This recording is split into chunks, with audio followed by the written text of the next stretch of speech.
Siapa di antara kamu tidak berdosa, hendaklah ia yang pertama melemparkan batu kepada perempuan ini. Bapak, Ibu, dan saudara-saudari yang terkasih dalam Tuhan,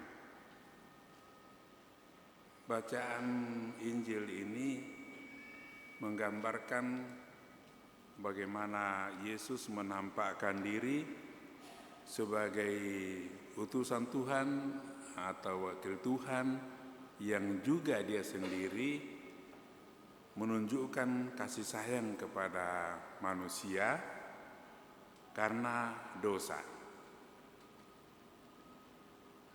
Kalau kita bandingkan dengan sikap orang Yahudi mengenai pendosa,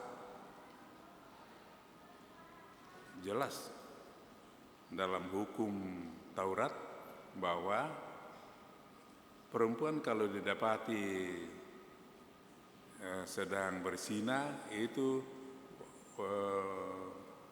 jelas hukumnya dirajam sampai mati. Dirajam artinya dilempari batu sampai mati. Saya agak heran bahwa tidak disebutkan pihak lainnya, karena dia dikatakan ketahuan sedang berzina. Lalu yang ditangkap itu yang perempuan saja.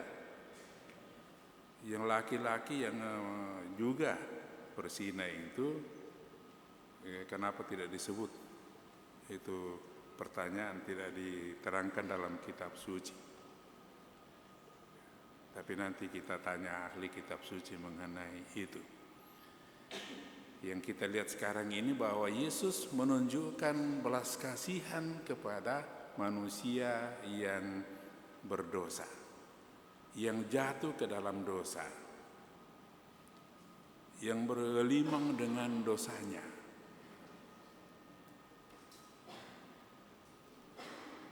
Dari cerita Injil ini kita bisa melihat bahwa sebenarnya Yesus mengajak tidak hanya perempuan itu untuk bertobat, tetapi juga mengajak para ahli Taurat dan orang Farisi yang hadir membawa perempuan yang kedapatan itu, supaya juga mereka bertobat, dengan mengatakan kepada mereka, siapa dari kalian yang tidak berdosa, silakan melemparkan batu kepada perempuan berdosa ini. Yesus mau mengajak ahli Taurat dan orang Farisi itu untuk juga mengalami pertobatan, memahami pengetahuan mereka tentang hukum, dan bahwa hukum itu bukan hanya untuk orang lain, tetapi juga untuk mereka. Siapa dari kalian yang tidak berdosa, silakan melemparkan batu pertama. Lalu tentu mereka sadar bahwa mereka juga salah, maka mereka satu persatu mundur pergi dan tidak melakukan apa yang mereka perintahkan untuk dilakukan kepada perempuan yang berdosa itu. Dan kepada perempuan yang berdosa itu, Yesus yang memang tidak berdosa, maka mestinya dia melempar batu. Tetapi kepada perempuan itu Yesus juga mengatakan, pergilah, saya juga tidak menghukum engkau, cuma jangan berbuat dosa lagi. Ajakan untuk berubah dalam kehidupan, bahwa di tengah pergumulan kehidupan sehari-hari, kehidupan itu bukan hanya yang ada sekarang ini, tetapi di balik dari itu semua ada kehidupan yang lebih baik. Ini yang diajarkan Yesus kepada para pendengar atau pembaca Injil kepada kita semua. Supaya pertama kita memahami bahwa Yesus Kristus itu sebagai utusan Tuhan, dia menjalankan misinya dengan sempurna. Dia membawa belas kasihan Tuhan untuk orang yang berdosa. Orang yang berdosa yang bertobat diampuni dosanya. Kita tahu kita dalam masa prapaskah ini, selain masa prapaskah, kita juga masuk dalam masa tahun jubileum. Tahun di mana kita umat manusia biasa yang juga berdosa, memang ada yang rutin menolak dosa dalam hidupnya, tetapi ada juga yang hanya beberapa hari saja, ya bahkan ada yang hitungan jam yang diulang lagi, macam-macam pola yang kita pakai di dalam membangun kehidupan kita sendiri, dan untuk itu Tuhan menyediakan jalan yang baik untuk kita. Nah, dalam masa jubileum ini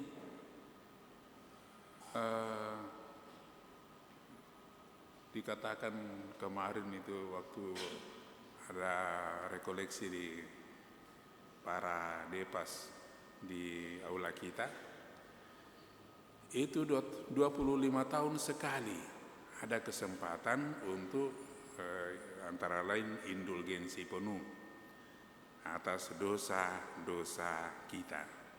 Dosa kita itu selain kalau kita mengaku dosa lalu dosa kita diampuni, tetapi dosa kita juga ada dampaknya atau akibatnya, baik diri kita sendiri maupun berakibat bagi orang lain, bahkan bagi keluarga kita, juga bagi gereja kita.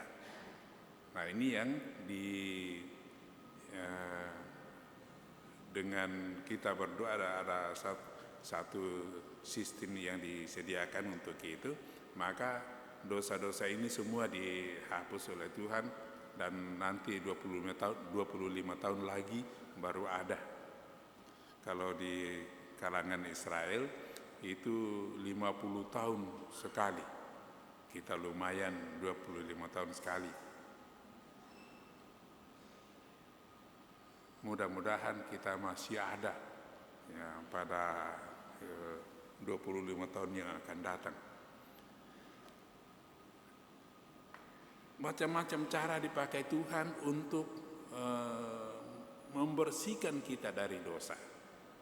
Karena Tuhan tahu bahwa tidak bisa anak-anaknya itu dapat masuk ke dalam kerajaannya, dalam surga, kalau dosa itu masih melekat pada dirinya sendiri. Itu masuk surga berarti bersih, 100% bersih. Maka dalam pemahaman kita, pemahaman gereja, kalau orang meninggal tidak 100% berdosa, tapi juga tidak 100% bersih, itu masuk dalam masa pemurnian kembali. Itu disebut api penyucian. Dan kita yang masih berjuang di dunia ini dimungkinkan untuk mendoakan mereka, karena di dalam api penyucian itu sudah tidak ada lagi kesempatan untuk berbuat baik. Tidak ada lagi orang miskin yang mau kita kasih uang, karena kita tidak punya uang juga. Itu keadaannya di api penyucian itu. Maka mereka memang kasihan tidak bisa memperjuangkan dirinya sendiri. Kita yang masih hidup di dunia ini masih diberi kesempatan oleh Tuhan, boleh dimungkinkan oleh Tuhan untuk boleh berdoa untuk mereka, sehingga mempercepat proses pemurnian mereka sehingga sampai 100% masuk dalam kerajaan surga. Itu juga bentuk dari bagaimana Tuhan itu merencanakan yang terbaik bagi kita supaya kita semua sedapat mungkin semua masuk dalam kerajaan surga.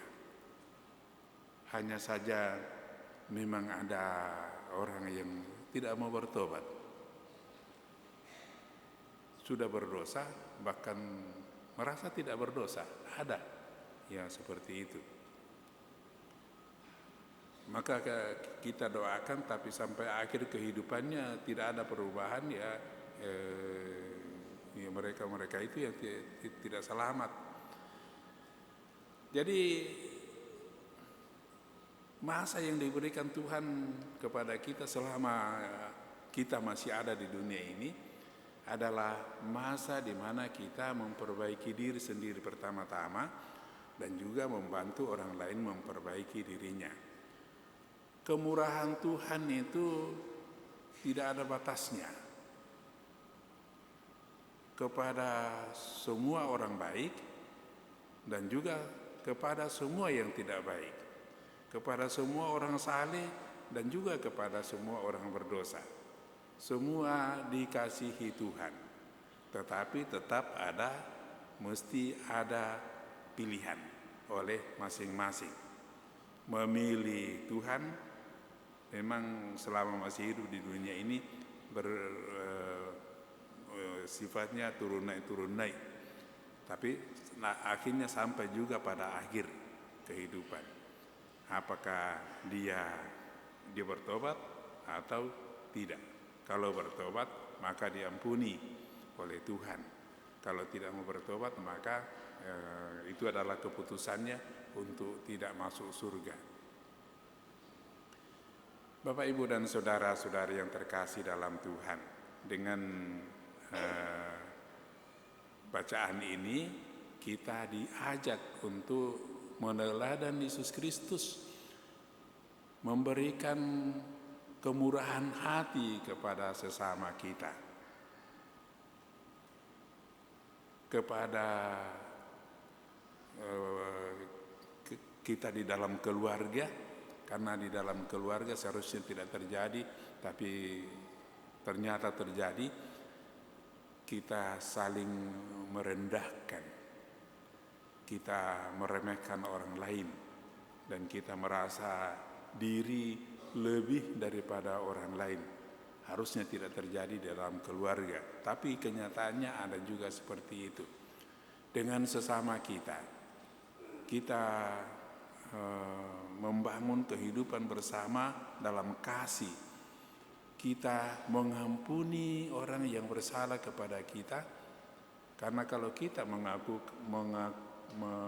mengucapkan Bapa kami dalam kehidupan kita sehari-hari, kita sebenarnya mau menyatakan kepada Tuhan bahwa kita ini sudah mengampuni sesama. Ampunilah saya seperti saya mengampuni orang yang bersalah kepada saya. Itu doa kita. Kalau kita tidak mengampuni sesama kita dan kita mengucapkan doa itu, berarti kalau sepanjang tahun berarti 360 hari kita mengucapkan doa Bapa kami tapi kita bohong, maka bertambah dosa kita 60 kali. Itu baru 1 tahun. Bagaimana kalau 10 tahun atau 20 tahun? Ada orang yang benci kepada sesamanya, orang yang bersalah kepada dia berpuluh-puluh tahun lamanya, tapi dia tidak pernah lupa itu siapa orang itu. tapi tetap tidak mau mengampuni. Sementara orang yang dia tidak ampuni itu, dia sudah bertobat, minta maaf kepadanya, dan sudah bertobat kepada gereja, dan dosanya diampuni. Dia sudah masuk surga. Tapi orang yang tidak mengampuni dia ini juga, kalau nanti di akhir kehidupan masih begitu, maka dia tidak bisa masuk dalam kerajaan surga. Tuhan selalu menginginkan kita hidup baik bersama. Kita tidak hanya hidup baik sendiri, tapi kita juga hidup baik bersama dengan orang lain.